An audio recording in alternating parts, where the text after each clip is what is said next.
Film की कहानी शुरू होती है साल 1947 न्यू मैक्सिको से। हमें एक रेडियो ऑपरेटर दिखाया जाता है जिसे एक अनजान सिग्नल मिला। ये बात उसे इसलिए अजीब लगी कि दूसरे स्टेट में बैठे उसके एक दोस्त को भी यही अजीब सा सिग्नल रिसीव हो रहा था। ये दोनों उस सिग्नल की लोकेशन मालूम करते हैं। ये आदमी जेम्स उस जगह पहुंच जाता है जहां से ये सिग्नल ट्रांसमिट हो रहा था। फिर वहां पहुंचकर जेम्स ने देखा कि कोई मेटर गिरा है। उसका डॉग उस गड्ढे की तरफ भाग गया। शायद उसने कुछ महसूस किया होगा, मगर वो वापस नहीं आता। जेम्स जैसे ही अपने डॉग को लेने गया, वहां उस गड्ढे में उसने कुछ बहुत ही अजीब देख लिया और देखते ही देखते एक तेज रोशनी के साथ जेम्स गायब हुआ। फिर साल 2003 में अंटार्कटिका की एक रिसर्च फैसिलिटी दिखाई जाती है। वहां के वैज्ञानिकों को बर्फ के नीचे एक अननोन ऑब्जेक्ट मिला जिसे वो बाहर निकाल देते हैं और नासा को खबर कर देते हैं। अब हम कहानी के मुख्य किरदार जूलियन से मिलते हैं, जो कि यूनिवर्सिटी ऑफ कैलिफोर्निया में एक प्रोफेसर है। जूलियन क्रिप्टोग्राफी का जीनियस है और कुछ साल पहले उसने सेटी प्रोजेक्ट में भी काम किया था। सेटी मतलब जो अंतरिक्ष में एक्स्ट्रा टेरेस्ट्रियल लाइफ की खोज करते हैं। आसान शब्दों में एलियंस, मगर चूंकि एलियंस को ढूंढना या उन्हें खोजना इतना आसान नहीं, तो वहां पर जूलियन का जो प्रोजेक्ट था वो नाकाम रहा और उसका काफी मजाक भी उड़ाया गया। क्योंकि देखा जाए तो दुनिया में ज्यादातर लोगों का यही मानना है कि एलियंस एग्जिस्ट ही नहीं करते। बदनामी की वजह से जूलियन ने उस प्रोजेक्ट को छोड़ दिया और बस एक प्रोफेसर की जिंदगी जीने लगा। आज वो अपने क्लास को कम्युनिकेशन के बारे में लेक्चर दे रहा था कि भाषा कितनी अहम होती है, यहां तक कि जानवर भी अपने अपने अंदाज में एक दूसरे से कम्युनिकेट करते हैं। क्लास में ही एक लड़की जूलियन से फ्लर्ट कर रही थी, जिससे ये अंदाजा लगाया जा सकता है कि शायद लड़कियां जूलियन की कमजोरी है, क्योंकि इस वजह से उसका एक रिश्ता भी टूट गया। क्लास खत्म होने के बाद यूनिवर्सिटी का चांसलर डॉक्टर बेकम जूलियन को अपने ऑफिस में बुलाता है। जूलियन को डर था कि शायद चांसलर को उसके संबंधों के बारे में पता चला उस स्टूडेंट के साथ, मगर चांसलर इस सब में कोई दिलचस्पी नहीं लेता, बल्कि वो तो जूलियन को एक काम देना चाहता था, एक अननोन सिग्नल जो कुछ वैज्ञानिकों को मिला था। क्योंकि जूलियन क्रिप्टोग्राफी में बहुत अच्छा था, इसलिए वो लोग चाहते थे कि जूलियन इस सिग्नल की जांच करें। जूलियन खुशी खुशी इस काम को ले लेता है। असल में ये सिग्नल उसी ऑब्जेक्ट से आ रहा था जो उन्हें अंटार्कटिका में मिला। जूलियन को अभी तक इस बारे में नहीं बताया गया। खैर, उस सिग्नल के स्पेक्ट्रोग्राम को अच्छी तरह एनालाइज करने के बाद वो इस नतीजे पर पहुंचा कि ये सिग्नल हमारे किसी सैटेलाइट से नहीं आ रहा, ना ही ये पृथ्वी के किसी डिवाइस का है। ये सिग्नल असल में कोड था, किसी बटन की तरह, मगर ये बहुत ही शक्तिशाली था। यही सिग्नल अमेरिका के अलग अलग स्टेट में भी सुना गया, इसलिए सरकार इस सब को बहुत सीरियसली दी है। चांसलर जूलियन को अंटार्कटिका के उस रिसर्च फैसिलिटी में भेजने का फैसला करते हैं ताकि जूलियन खुद वहां जाकर इस सिग्नल का सही से पता लगा सके। जूलियन ने तो पूरी जिंदगी इस लम्हे का इंतजार किया था कि वो कुछ ऐसा डिस्कवर करे जो इस दुनिया से ना हो, तो वो तुरंत ही इस मिशन के लिए मान गया। ये सर्दी का मौसम था, इसलिए अंटार्कटिका में बर्फ के तूफान आया करते थे, इसलिए इनका प्लान काफी मुश्किल से लैंड होता है। स्टेशन में पहुंचते ही जूलियन की मुलाकात यहाँ की एक स्टाफ मेंबर नायला ओल्सन से होती है। ये स्टेशन जमीन की गहराई में था और अक्सर ग्लेशियर शिफ्टिंग की वजह से यहाँ हलचल महसूस होती। जूलियन थोड़ा घबराया हुआ था, मगर नाइट हाउस से समझाती है कि इससे हमें कोई खतरा नहीं। वैसे तो ये स्टेशन एक और पर्पस के लिए बनाया गया था। यहाँ एक्सट्रीम एनवायरनमेंट में जेनेटिकली मॉडिफाइड प्लांट्स पर रिसर्च होती थी, मगर उस ऑब्जेक्ट को भी यहाँ लाया गया था जो शुरू में मिला। बाद में जूलियन की मुलाकात यहाँ के हेड डॉक्टर एलेक्सी से होती है, जो से वो ऑब्जेक्ट दिखाने ले गया। ये अभी भी बर्फ में था। एलेक्सी कहता है कि इसकी बर्फ बहुत जल्दी पिघल रही है, इसलिए हमने इस हॉल का तापमान कम रखा है। जूलियन हैरानी से उस ऑब्जेक्ट को देखने लगा और जैसे ही वो उसे कुछ विजन्स आए, जैसे उसने अपनी जिंदगी के कुछ लम्हे देखे। उस समय डॉक्टर एलेक्सी वहां से जा चुके थे। जूलियन ने अपने हाथ में बिजली का एक झटका महसूस किया। इसका मतलब कि बर्फ के अंदर जो भी है उसमें ऊर्जा है। इतने में वहां कैट नाम की बायोलॉजिस्ट आती है। वो भी इस रिसर्च स्टेशन में काम करती थी और असल में इन दोनों के संबंध थे पहले, मगर बाद में ये अलग हो गए और इनकी बातों से साफ पता चल रहा था कि जूलियन इस ब्रेकअप से बिल्कुल खुश नहीं था। मगर कैट ने खुद को अच्छे से संभाल लिया था और वो जूलियन के साथ कोई पर्सनल रिलेशनशिप नहीं रखना चाहती थी। कैट जूलियन को उसका क्वार्टर दिखाती है और जाते जाते ये भी कह देती है कि यहाँ पर कुछ औरतें भी काम करती है, तो वो उनसे दूर ही रहे, जो कि इस बात की तरफ इशारा है कि जूलियन शायद पहले भी काफी औरतों के साथ रह चुका है, फिर वो अपने हाथ में अभी भी उस ऊर्जा को महसूस कर रहा था। जब वो सो गया तो उसे बड़े ही अजीब से सपने आते हैं, इसलिए वो नींद से जागा। वो अपने रूम से बाहर निकला और उस जगह गया जहां वो एलियन ऑब्जेक्ट था, मगर जूलियन को ऐसा महसूस हुआ जैसे वो बर्फ पिघल चुकी हो और उसके पीछे कोई हो। इसी के साथ वो नींद से जागा, क्योंकि ये सपने के अंदर एक और सपना था। नायला जूलियन को जगाने आई थी ताकि वो नाश्ता कर सके। खैर, कैफेटेरिया में जाने से पहले नायला जूलियन को यहाँ का फार्म दिखाती है जिसमें जेनेटिक मॉडिफाइड प्लांट्स उगाए जाते थे। जूलियन इसकी वजह पूछता है तो नायला बताती है कि नासा स्पेस कॉलोनाइजेशन के लिए ये रिसर्च कर रही है। मुमकिन हुआ तो भविष्य में इंसान और ग्रहों पर भी आबाद हो सके। ये प्रोजेक्ट था डॉक्टर माइकल का, जिसे नोबेल प्राइज भी मिला था। वो दुनिया के बेस्ट बायोलॉजिस्ट में से था। इस फार्म में ये लोग छोटे कपड़े पहनकर जाते थे, जो जूलियन को थोड़ा अजीब लगा। और फिर कैट को माइकल के साथ बात करते हुए जूलियन को जलन महसूस हुई। केट जब फार्म से बाहर आई तो जूलियन उससे माइकल के बारे में पूछता है कि क्या उन दोनों के बीच कुछ चल रहा है, तो गैर गुस्सा हो जाती है कि वो बस इस रिसर्च का हिस्सा बनना चाहती है। वहां वाशिंगटन डीसी में सरकार के कुछ खास लोग इस एलियन ऑब्जेक्ट को लिए मीटिंग करते हैं।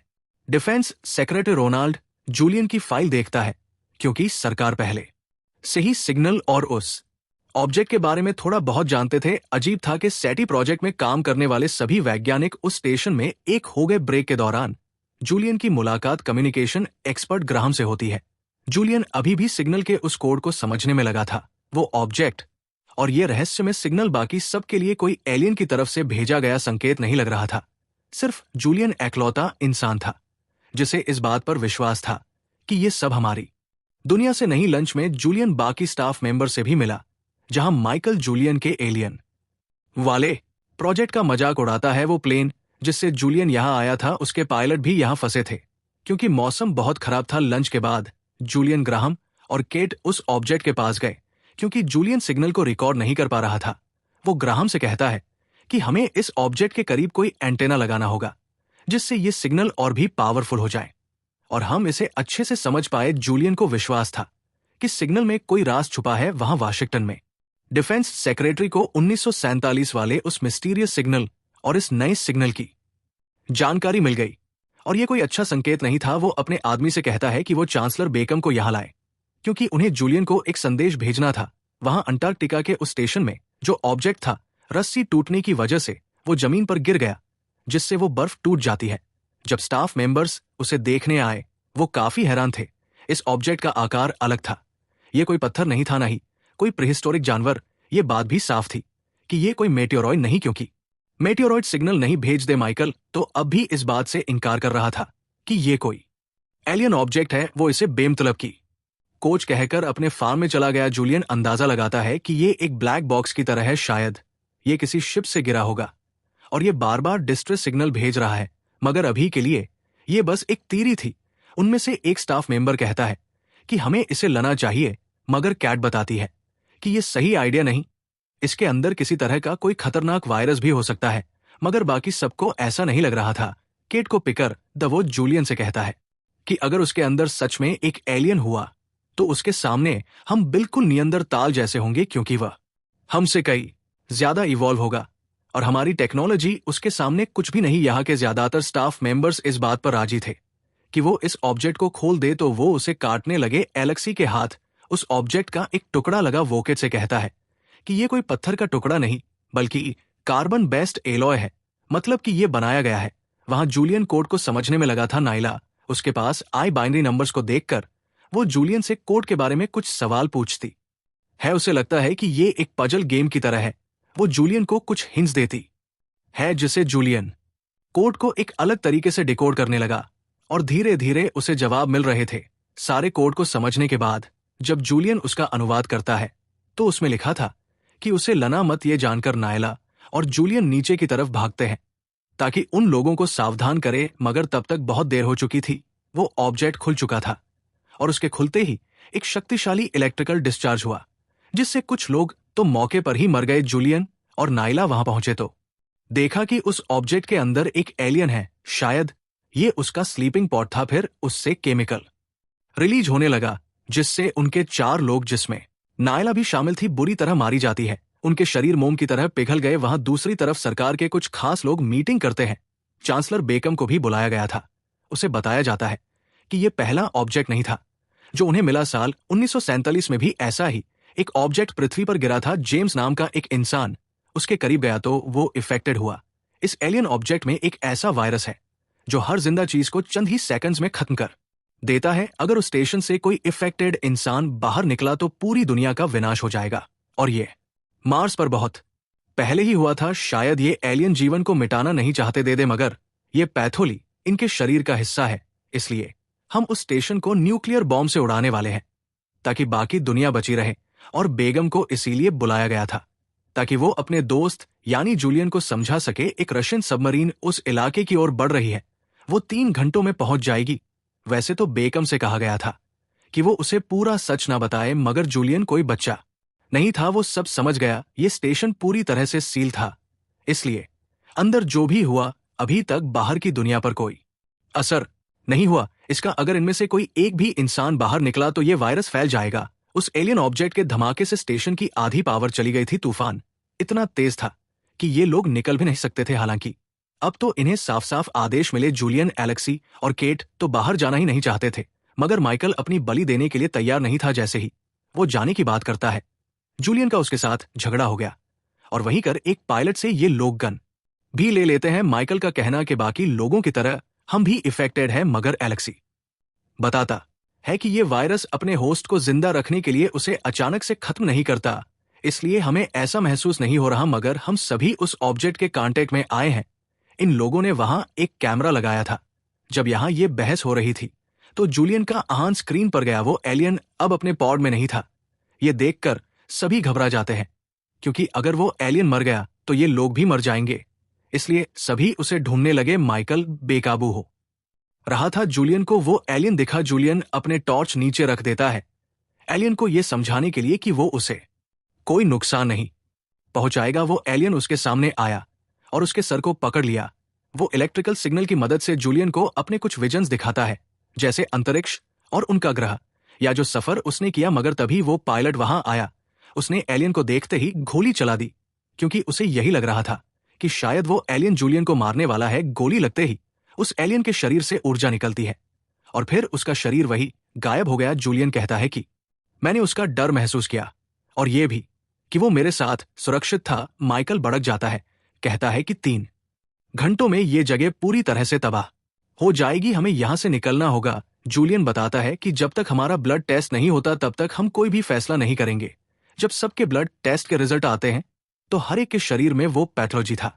इसका मतलब कि या तो इन्हें यहीं पर मरना होगा या बाहर जाकर ये अपने साथ साथ बाकी दुनिया को भी खत्म कर दे। जूलियन के कहने पर केट एंट्रेंस गेट का कोड भी बदल देती है ताकि कोई बाहर ना जाए। वो रशियन सबमरीन अब बहुत करीब थी। उन्हें ऊपर से आदेश मिलते हैं कि वो उस खास इलाके पर बॉम्ब गिराए। अगले 18 मिनट में वो लोग फायर करने वाले थे। माइकल अपनी जान देने के लिए तैयार नहीं था, इसलिए वो पायलट को अपने साथ मिलाकर वहां झगड़ा शुरू कर देता है, लोगों को जख्मी करके। वो एक दूसरे रास्ते से बाहर निकलने वाला था, मगर जैसे ही दोनों उस फार्म से गुजर रहे थे, वहां के सभी पौधे कुछ ही सेकंड्स में मुरझा जाते हैं और मर जाते हैं। ऐसे ही अगर ये बाहर गए तो दुनिया का भी यही हाल होगा। वो पायलट रुक जाता है, कहता है कि मैं पूरी इंसानियत को खत्म नहीं कर सकता, तो माइकल को उसे शूट करना पड़ा। जूलियन को पता चला तो वो माइकल के पीछे भागा, मगर तब तक वो बाहर निकल चुका था। एक अजीब बात हुई। वो इलेक्ट्रिकल चार्ज किसी बबल की तरह इन्हें सुरक्षित रख रहा था, मगर बाहर बहुत ज्यादा प्रेशर था। माइकल दम कुड़ने से मर गया। जूलियन शांत रहता है और धीरे से सांस लेता है, जिससे वो बच गया। उस रशियन सबमरीन ने मिसाइल फायर कर दी। जूलियन अंदर जाता है और बाकी सबको भी उस एग्जिट पर ले आता है। उन्हें समझाता है कि बाहर वो कैसे सुरक्षित रहेंगे। ये सभी उस रोशनी में खड़े थे इससे पहले कि उस ब्लास्ट से सब मारे जाए। वो एलियन रोशनी सबको अपने साथ ले जाती है और वो जगह यानी वो स्टेशन पूरी तरह से नष्ट हो गया। न्यूज में यह दिखाया जाता है कि न्यूक्लियर पावर प्लांट में गड़बड़ी की वजह से वो धमाका हुआ और सभी वैज्ञानिक उसमें मारे गए। फिल्म के सबसे आखिरी सीन में दिखाया जाता है कि वो एलियन रोशनी या किसी तरह की जो ऊर्जा थी वो सोलर सिस्टम से निकल जाती है और यकीनन इसमें जूलियन और उसके साथी थे। शायद एलियन उन्हें अपने ग्रह पर ले जाए, कौन जाने। इसी के साथ दोस्तों, इस कहानी का अंत होता है।